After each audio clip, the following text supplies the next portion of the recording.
اسلام کی بنیاد 5 چیزوں پر رکھی گئی ہے۔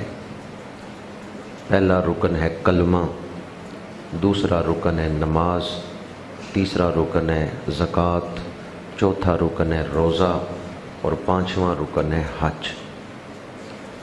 شاید اس پہلو کی طرف آپ نے توجہ نہ کی ہو کہ ان میں سے جو 2 رکن ہیں روزہ اور حج، ان کو 2 عیدوں کے ساتھ جوڑ دیا گیا ہے۔ روزے مکمل ہوں تو چھوٹی عید، اور جو 5واں رکن ہے حج، اس کو بڑی عید کے ساتھ جوڑ دیا گیا ہے۔ جس دن حاجی حج کر کے مناسک حج ادا کرتے ہوئے منا میں آتے ہیں، مزدلفہ سے رماں میں رمی جمرات کے لیے، تو وہ دن 10 ذی الحج کا دن عید کا دن قرار دیا گیا ہے۔ اور یہ بھی اسلام کا حسن ہے کہ حج اور عید ان دونوں کو اکٹھا کر کے اللہ نے پوری امت کو حج میں شامل کر دیا ہے۔ صرف وہی لوگ حج کی برکتوں سے مستفید نہیں ہوتے جو مکہ میں پہنچے، بلکہ پوری دنیا میں جہاں کہیں بھی مسلمان بستے ہیں انہوں نے یہ تہوار تو منانا ہے، عید تو منانی ہے۔ گناہگار سے گناہگار مسلمان ہو، عید تو وہ بھی مناتا ہے۔ تو حج کو عید کے ساتھ جوڑ کر پوری امت کو ہی حج میں شامل کر دیا ہے۔ حج میں جو مناسک ادا کیے جاتے ہیں ان میں 3 بڑے اہمیت کے حامل ہیں۔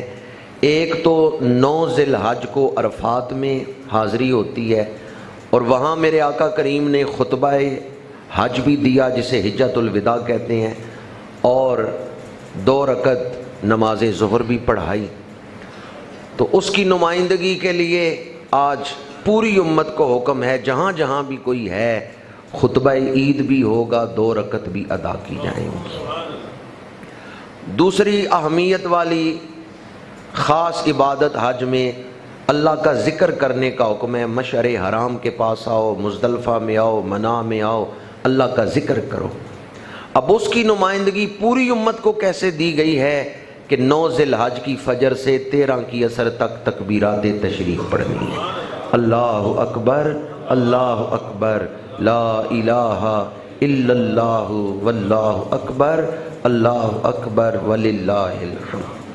اور حج میں تیسری اہم عبادت جو ہے کہ جب حاجی رمی جمرات کر چکتے ہیں تو اس کے بعد قربانی دی جاتی ہے۔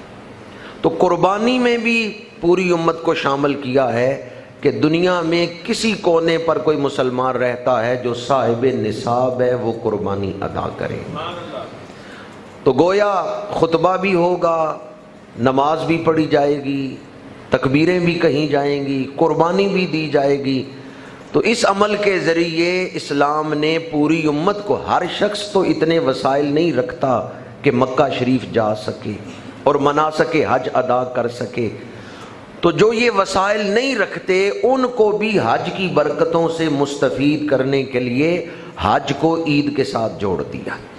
ایک دوست کہنے لگے کہ یہ تو ٹھیک ہے کہ صاحب نصاب قربانی دیں، ادھر حاجی قربانی دے رہے ہیں، ادھر صاحب نصاب، تو چلو جو صاحب نصاب قربانیاں دے رہے ہیں حاجیوں سے مشابہت ہو گئی، وہ بھی قربانیاں دے رہے ہیں، ہم بھی دے رہے ہیں۔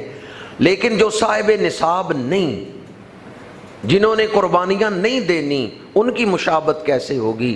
تو میں نے کہا نماز تو انہوں نے بھی پڑھنی ہے، خطبہ تو انہوں نے بھی سننا ہے، تکبیریں تو انہوں نے بھی کہنی ہیں، اور جہاں تک قربانی کا تعلق ہے، جس پر قربانی واجب نہیں، میرے آقا کریم نے فرمایا، حدیث پاک ہے سنن نسائی میں، وہ شخص عید کے دن بال کٹوائے، مونچھیں ترشوائے، جسم کے غیر ضروری بال اتارے، ناخن کاٹے، اللہ اس غریب کو قربانی کرنے کا ثواب عطا فرما دے گا۔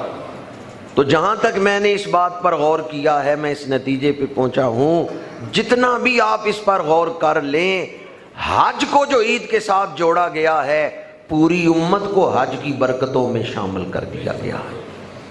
دوسرا پہلو آج کا دن قربانی کا دن، قربانی اللہ کی طرف سے امت مسلمہ کی دعوت ہے۔ کس کی طرف سے آج دعوت ہے؟